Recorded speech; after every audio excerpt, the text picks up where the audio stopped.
Pag-usapan po natin 7 signs na yayaman ka balang araw. Kahit mahirap ka ngayon, kahit hindi ka nag-aral, merong mga ugali at mga signs na pag meron ka nito, malaking chance yayaman ka, magiging milyonaryo.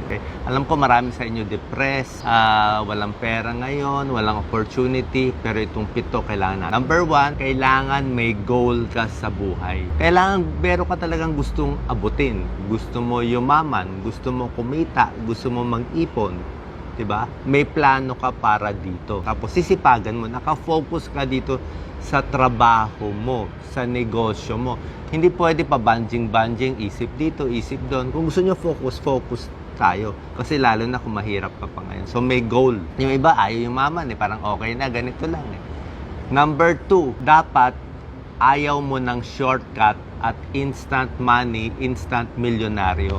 Pag nag-iisip ka ng instant milyonaryo, may nag-text sa'yo na fake, may nag-scam sa'yo na yayaman ka dito. Pag naniniwala ka doon, mahirap ka yumaman. Kasi hindi nga tunay yun Fake malilito ka Dapat matuto ka magdahan-dahan kita. Di bale, ang goal mo ngayon, kumita ng 1,000 sa isang linggo. O mamaya, 10,000 sa isang buwan. Dapat may goal ka pa konti-konti. Number 3, kailangan marunong ka mag-risk. May tapang ka mag-risk. Kaya mo magnegosyo. Sa tingin ko, pag hindi kayo nakatapos sa pag-aaral, negosyo na lang Kung nakatapos ka college, maganda degree mo, pwede ka magtrabaho. Pero kung hindi ka nakatapos, negosyo na. Mas may chance tayo manalo doon. Sa negosyo, dapat una ka. Alam mo ano yung bago na hindi pa nga dumarating uso na sa'yo. Meron kang foresight So, kaya mo mag-risk. Okay?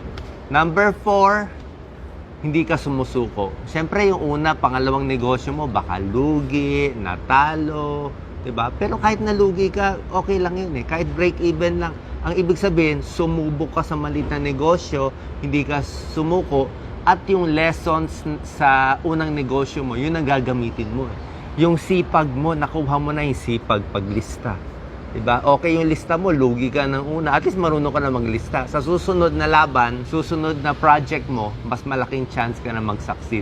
Kasi natuto ka na Grade 1 yun Ngayon, pang grade 2, grade 3. So, wag susuko. Number 5, kailangan open mind ka. Bukas ang pag-iisip mo kung ano bago sa paligid, ano nababago ngayon. Nagbago na ang negosyo, nagbago na ang mundo. Diba? Yung dating mabenta, hindi na mabenta ngayon. Yung okay dati, hindi na okay ngayon So, alam mo, nakikinig ka sa mga tao, ito pala bago, ito dito.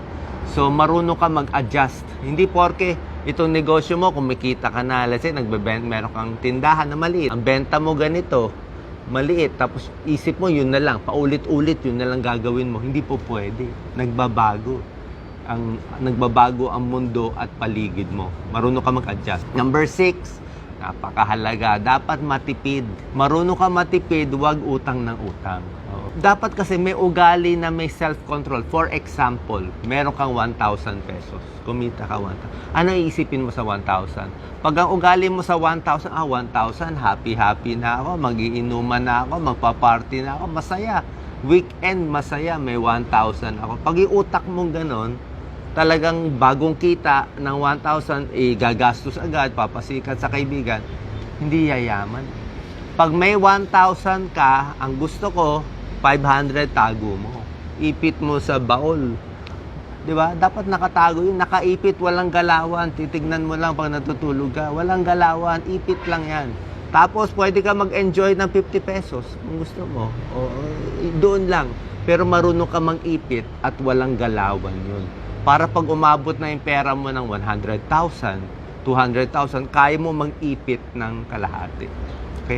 Kasi kung wala kang self-control, bibili agad, wala Hindi pa nga milyonaryo, bili na ng bili. Hindi po pwede. Kailangan marunong ka talaga magtiis at mag-invest sa future. Ganun talaga Nag-iipon ka nga Nag-iipon. Parang building Siyempre, kailangan itatayo mo. Hindi pwede first floor pa lang. Kinuha mo na agad yung first floor mo. Di bagsak yung building mo. Itataas mo talaga siya. Last, number 7, napakahalaga. Kailangan marunong ka magbigay. Okay? Kahit 1,000 ang kita mo, Kung kaya mo magbigay ng 50 pesos, kung kaya mo pa nga 10%, 100 pesos, okay yun.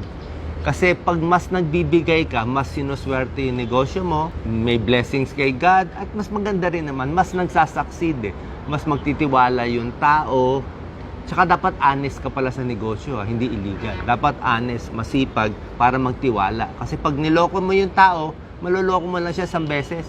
Kahit makaloko ka ng 50,000, 1 beses lang.